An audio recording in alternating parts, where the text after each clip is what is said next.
Oke guys, di segmen pahlawan Islam kali ini kita akan mengusung sebuah topik ya tentang pahlawan di era klasik guys. Di zaman sebelum Nabi Muhammad SAW diutus, bahkan mungkin sebelum Nabi Isa diutus, Allah itu pernah mengutus 3 nabi sekaligus nih kepada suatu kaum. Nah, tapi kaum tersebut tuh ngeyel guys. Awalnya itu Allah hanya ngutus 1 gitu. Ngeyel. Ngasih 2 utusan, tetap masih memprotes ya. 3 utusan, 3 nabi masih diprotes juga. Fa'azzazna bi thalithin faqalu gitu ya.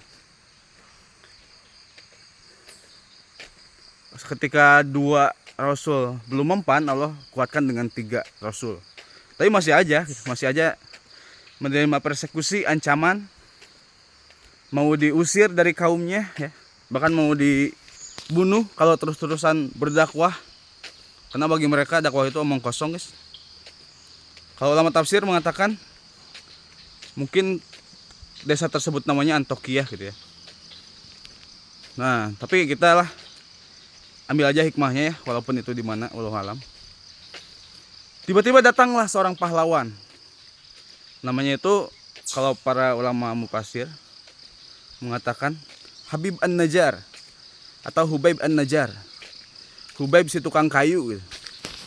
Di pekerjaan dia itu, kalau menurut Ibnu Katsir ya, tafsirannya itu seorang penganyam kayu yang bisa dijual. Jadi setiap hari itu dia bermodalkan 1 dirham kalau nggak salah ya, 1 dirham. Dia belanjalah kayu anyam. Setelah dianyam, maka jadi 3 anyaman tuh. Masing-masing dijual 1 dirham. Sehingga setiap hari itu dia dapat 3 dirham.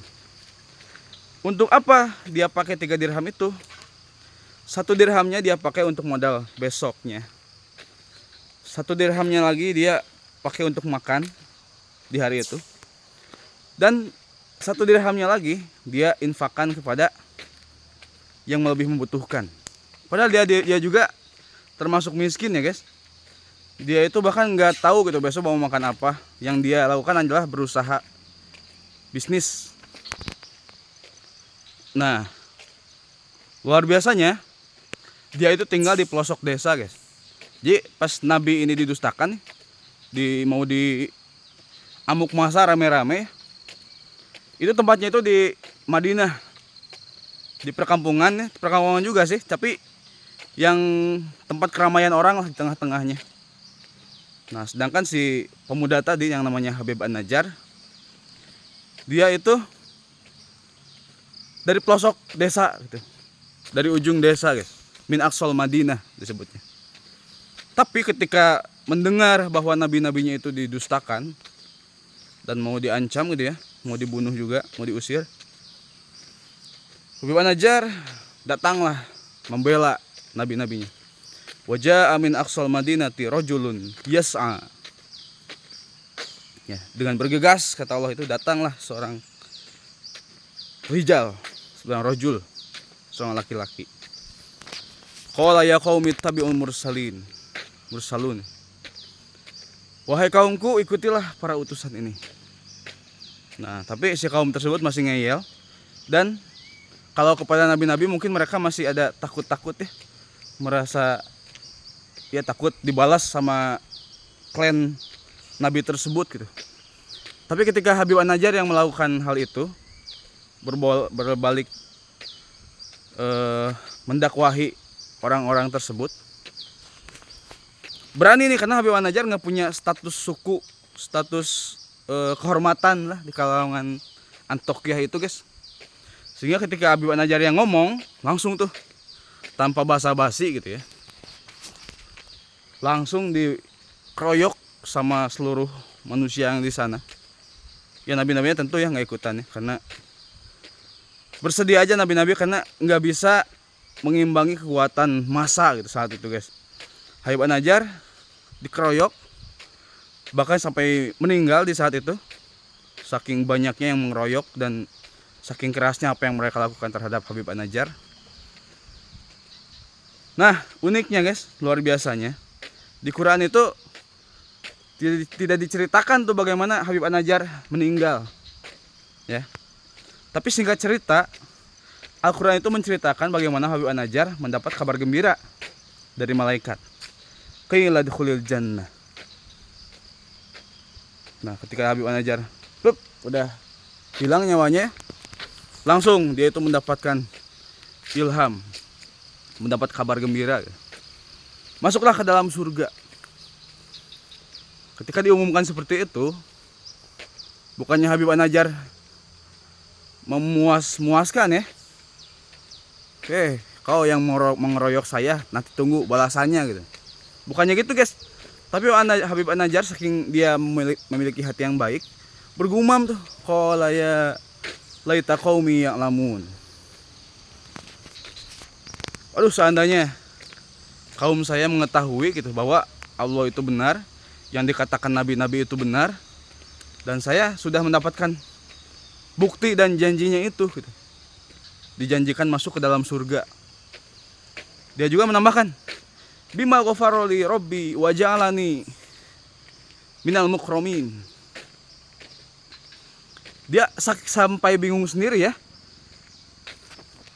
Bingung kenapa? Bingung terhadap mengapa dia melakukan hal seperti itu. Dia merasanya simpel tuh, membela Nabi. Ya udah, kan tujuannya itu ya. Nggak kepikiran sampai dia akan dikeroyok sampai meninggal gitu. Tapi ya itu luar biasa kan, hilang nyawa karena membela agama, itu keren banget tuh. Tapi bahkan dengan ibadah seperti itu pun Habib An-Najjar itu tetap merasa saya nggak layak sebenarnya dapat ini nih semua, dapat fasilitas VIP gitu ya, ditawarin langsung masuk surga gitu. Sedetik setelah dia meninggal, bima ghafaroli robbi, apa yang menyebabkan Robku mengampuniku, padahal aku merasa nggak berbuat apa-apa tuh, yang pahala yang paling prestisius nggak ada gitu. Wa ja'alani minal mukramin, dan menjadikanku menjadi di antara orang-orang yang mulia.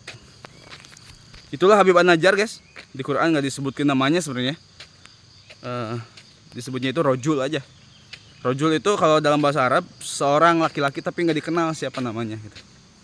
Adapun tadi namanya Habib atau Hubaib itu dari mufassirin ya, yang menambahkan di tafsirnya. Tapi kita bukan fokus ke sana, bukan fokus ke siapa tokohnya, di mana tempatnya, bukan. Tapi kita bisa mengambil pelajaran dari apa yang telah ia juangkan. Dan kita juga menjadi yakin ya, Allah itu Asy-Syakur, salah satu Asmaul Husnanya, Maha mengapresiasi. Jadi nggak peduli sekecil titik apa yang kita lakukan, Allah tetap menghargai itu guys. Buktinya anjingnya Ashabul Kahfi ya kontribusinya nungguin doang ya di depan gua gitu. Tapi karena dia dibawa berdakwah, istilahnya dibawa memperjuangkan agama Allah, dia itu akhirnya di-mention sampai 3 kali kalau nggak salah ya di Al-Kahfi itu. Allah itu membahas anjingnya juga gitu, bukan hanya orang-orangnya. Bener ya kata si itu, siapa? Si Maximus guys, dalam film Gladiator. Brother, what we do in life echoes in eternity. Bro, apa yang kita lakukan di dunia ini akan bergaung di keabadian. Jadi nggak ada yang akan pernah sia-sia guys. Setiap titik yang kita korbankan, setiap perjuangan yang kita lakukan itu akan menuai hasilnya di akhirat nanti. Dan terkadang di dunia pun Allah sudah ngasih balasannya guys. Oke, demikian. Tetap berjuang.